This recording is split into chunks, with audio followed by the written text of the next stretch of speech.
Now, the second presentation of this session would be from Francois Jaussi, Head of Diesel Engine Sales, Liebherr Machine Bulle. Francois graduated from the University of Applied Science in 1979. He joined Liebherr in 1986 and was responsible since then in the diesel engine factory in Bulle for, first of all, the research and development department, then later on the product management for diesel engine and hydraulics, and since 2014 he's responsible for the sales, diesel engines. He's a sales director at Liebherr Machines Bulle. And we are looking very much forward to the presentation that is named Stage 5, Engine and After Treatment Performance. The floor is yours. Peter, thank you for your kind introduction. Good morning, everyone. Interesting discussion.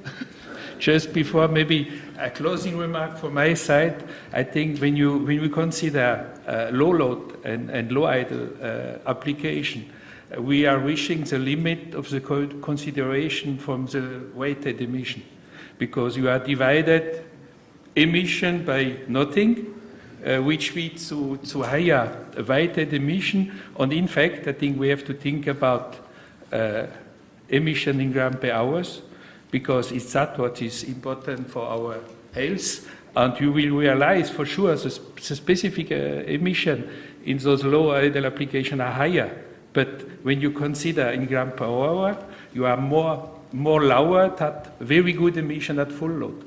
And we had to also, I think the legislator with such result have to keep reasonable, because we have limit in physics for sure. We have to apply SCR everywhere it's possible, but every knows below 200 degrees is not so easy. The gram per hour is calculated to process the average and also the contribution.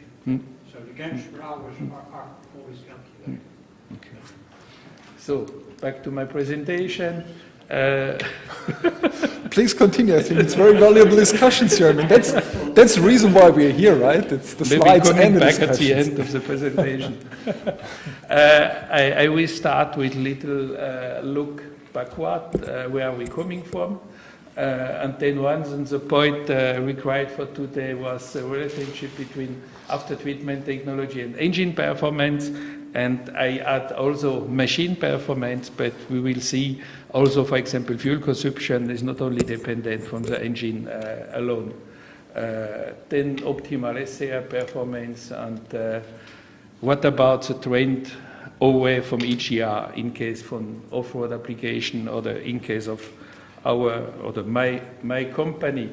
Where are we coming from? As everybody knows, since 2 decades, we are mainly dealing only with exhaust emission. Is the reason why we all are sitting here. Starting with stage 3B, tier 4 interim, we had to apply exhaust after treatment. Until 3A was possible with internal measure, like EGR, for example, and now we are facing with stage 5, and for sure we will have a stage 6. Our application at Liebherr as construction machine, as shown from TNO before, and in those applications we have application like coil excavator, coil tractors, dozer.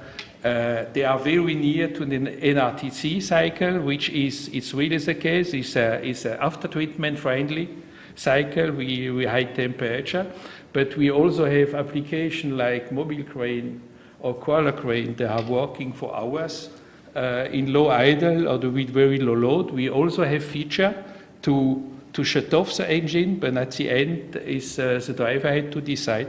And I think each of you also have cars with such device, and I assume a lot of you will press on the button to help the control on the machine. So we have very different application, and we have as information, you see it below, since a couple of years we are also selling our engine outside of the company, so we also have application, agricultural machine, and also generator set and other application. before we are going deeply in the technique, some expectation or point of view of the end customer. As you heard in my vita, I was for 20 years responsible for research and development, and then I take over the responsibility for sales. So I was in the position to sales the engine I developed in the past, and in the time I was in the development, for sure for me it was clear we have our engine was the nicest. We had the nicest piston, we have the nicest crankshaft, etc. But at the end, when we have two customers, we have the OEM, which is building the machine, and the end customer behind. And then also when you are a technician, you have to realize the end customer don't care for technique. The end customer need a function. For an excavator is to put some hole in the earth, and if it will be possible to fulfill the function without technique, will be fine. Because technique is expensive, technique can bring some trouble. It means in our case and in your case, less is more. And you have to keep in mind also we are speaking about after treatment. The reliablest component is the component you don't need. And you see in this picture the legislation point is a very important point. Your machine has to fulfill the legislation, but you do not get money from the customer for that. No interest. We heard the example from Paul. In fact, when we have remained in the factory an old transition engine 3A, and you are able to put it in the machine, you will find a customer. Because the customer, for sure, they have to fulfill the legislation, but not more. All those legislation change we develop some solution for exhaust after treatment. The first one from 3B, and for 3B we had the situation it was possible to develop two different solutions. In fact, we developed for the earth moving machine an EGR DPF solution. We have to take the decision in 2005, 2007, and at this time was some concern about the availability of AdBlue on construction site. Was the reason why we decided was the case of the most other engine manufacturers to use DPF and EGR. But maybe 2 years later, we also decide to develop an SCR only solution for 3B for other kind of machine, for example, mobile train. Mobile train are driving on road, and it means they are able to go in the gas station and to find some AdBlue.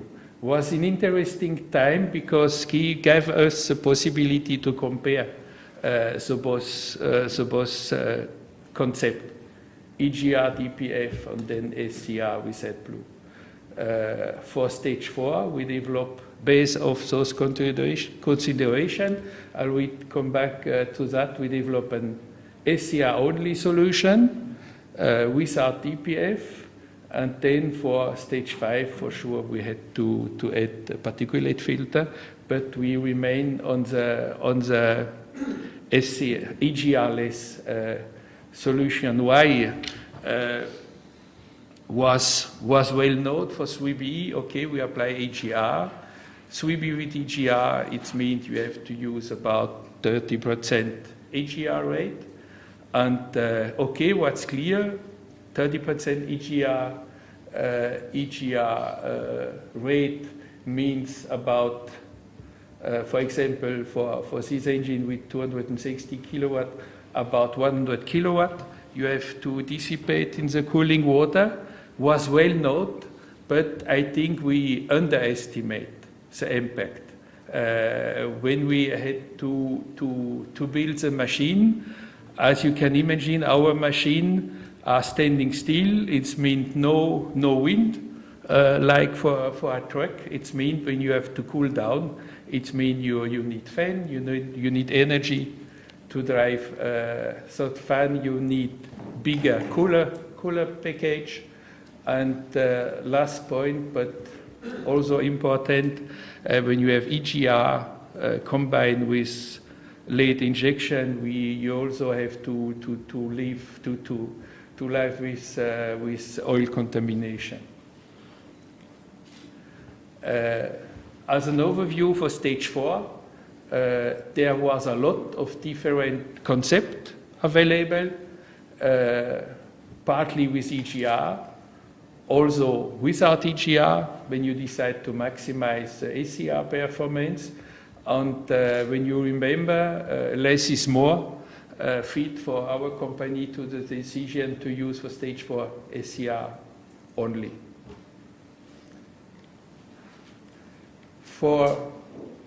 To reach this target, it means you have to maximize the performance of the ACR, for sure, starting with stage 4, because of the low limit. ACR was mandatory, as it was not possible. There was some concept to reach 0.4 NOx only with EGR, but then you need low EGR, also low pressure EGR, high pressure EGR, a lot of coolers.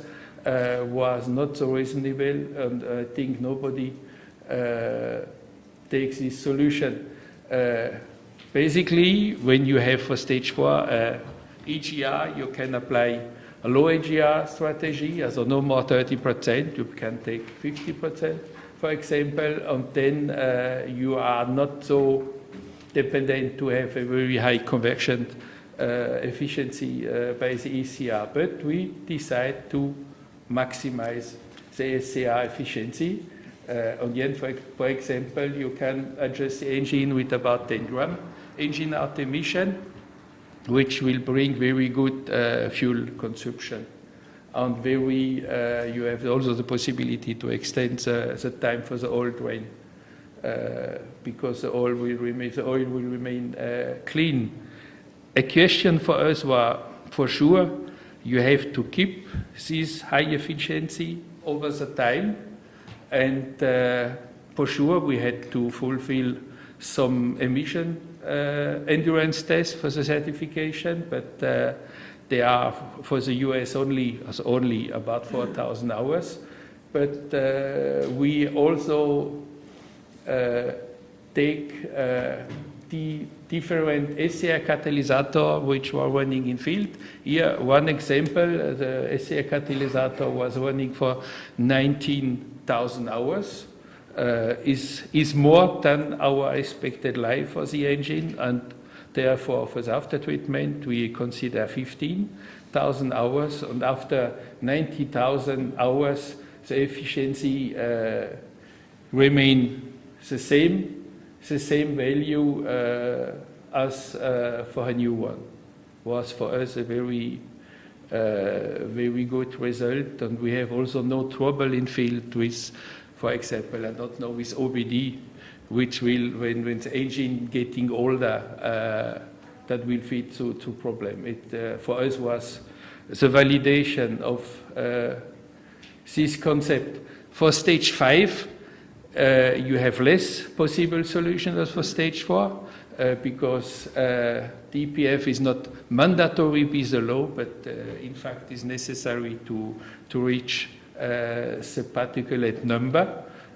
Will be not an issue if we will stay on gravimetric value, even with lower one, but with number, as today you have no other chance to use a closed particulate filter. Also, you have the possibility to use EGR. You have the possibility to don't use EGR, and for us we use DOC, DPF, and SCR, and we use SCR on filter. But for the end customer, it's the same. We have some advantages because of volume. The system is a little bit more compact. Here, our system for stage 5 with DOC, we apply an air-assisted system, which it helps to reach a very high conversion value.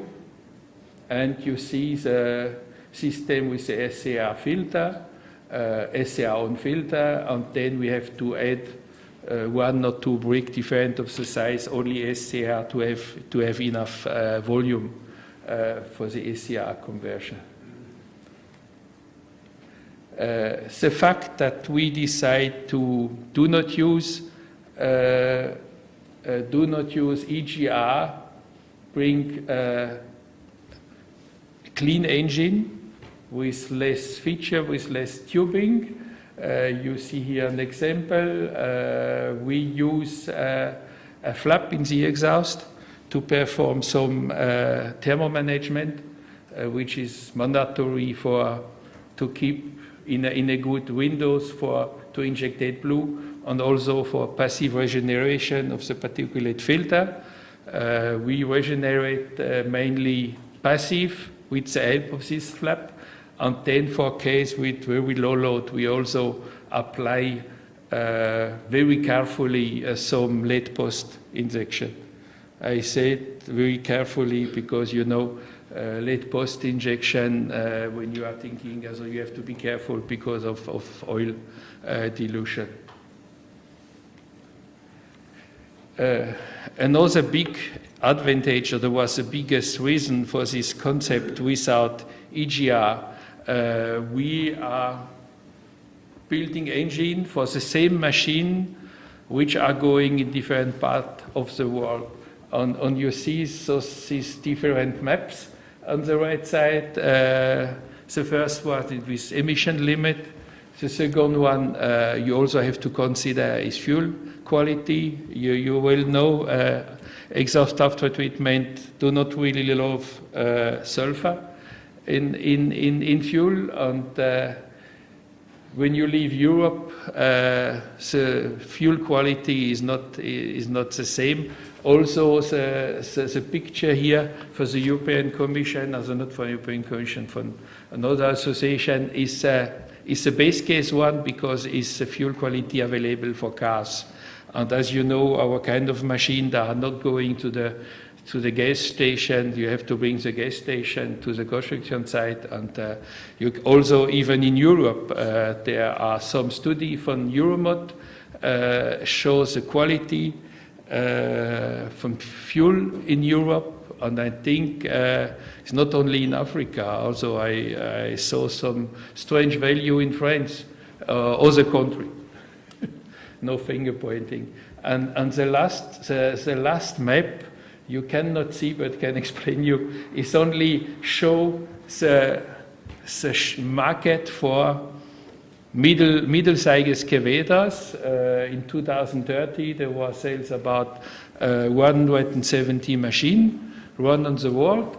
And at the end, when you consider our high emission, stringent emission limit in Europe, in North America, maybe Japan and other countries, we are speaking about 12% of the market. It means the huge effort we make today is only relevant for about 12% of the market. Okay, for us at Liebherr, we are more selling in Europe, North America. I think for us is more, but at the end it means you also need solution for those other countries. And with a concept, without EGR, you have the same base engine, and you can add SCR solution for stage 40 or for final, SCR plus DPF for stage 5. We also have a solution for 3A with a small external EGR, which is applied for the 8-mode steady cycle. And related to this, we have a simple way to make some detailing. You know, when people buy a machine, and after 8 years or so, they are planning to sell the machine, to export the machine to emerging country. And if you have a no EGR concept, it's very easy for detailing. The SCR can remain. The DPF you have to remove. And then in your data set and your engine plate, and you are able to export the engine. We already made it for our SCR 3B engine with the 3B EGR engine with about 30%. you have to, okay, it's not a big issue to close the EGR, but when you close the EGR with 30%, the turbocharger will become some overspeeding. It means, or you have to reduce the power about 20%, which is too much, is also a disadvantage, so less flexibility for us. Here our product range, we have the limit at 560 kilowatt. Below this limit, stage 5, it's mean DPF.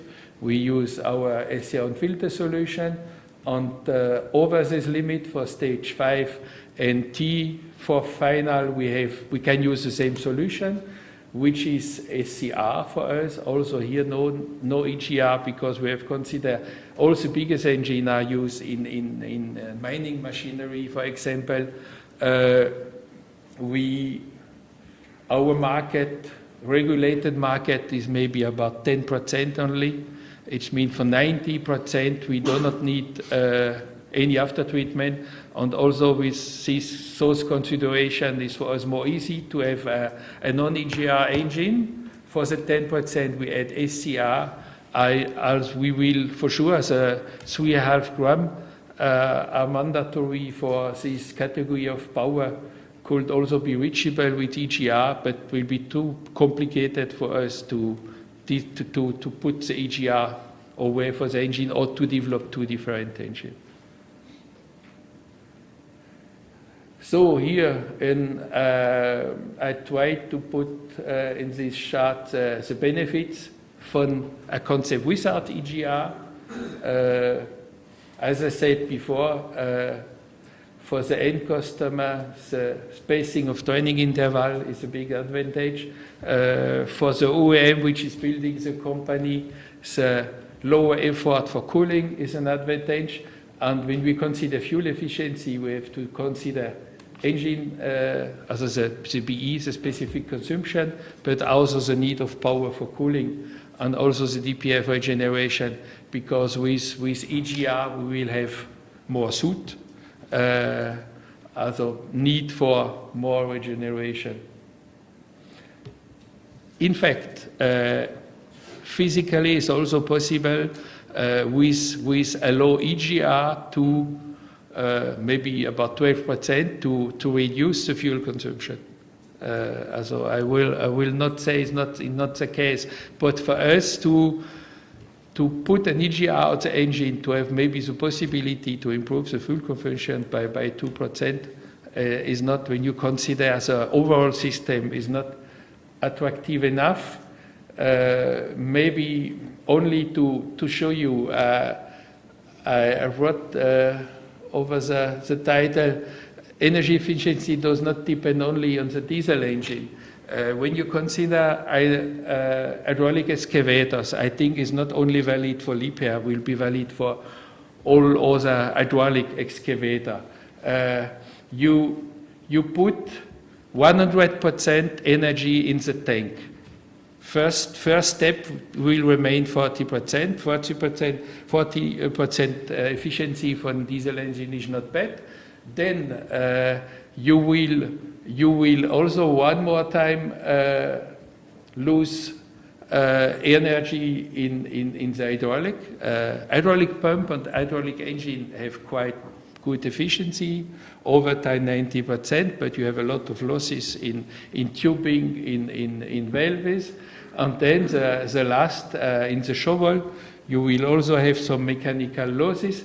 It means you have to keep in mind 100% chemical energy in the tank, and you will remain 8% to work at the end. And the message is only to say all engine developer here know is a lot of work to improve specific consumption by 2%. Lot of work and lot of money, and to win 2% in one at this point could be performed more cheaper or the more easy or other. It means we have to consider the overall system. Last slide, I think, from my side is only to try to think in the future. Today we have what we have is North America, Europe, stage 4, tier 4 final, and then we have a lot of country with stage 3A, for which EGR will be or is sufficient, and then a lot of unregulated country. And I try to make a projection, is my projection, in the future, and I think my assumption is to say we see it today with China, which is going in direction for stage 5. India also improve. Russia is a little back, but I think they will also come. The quote of engine application with after treatment will grow, and then the part with middleway, as the so-called middleway with 3A, I think will remain smaller. And at the end, we will have different after treatment and no after treatment. So, little summary. As I explained, for stage 3B was possible to have 2 different ways to reach the limit. Starting with stage 4 was no more possible. SCR was mandatory, and our choice and decision was to maximize SCR to be in the position to avoid EGR. And we mean concept without EGR have clear advantage for off-road application. On-road could be a different story. And our experience is also that the better overall fuel efficiency, not only by the specific consumption, also the cooling effort and so on, overcompensate the higher consumption of AdBlue. So thank you for your attention.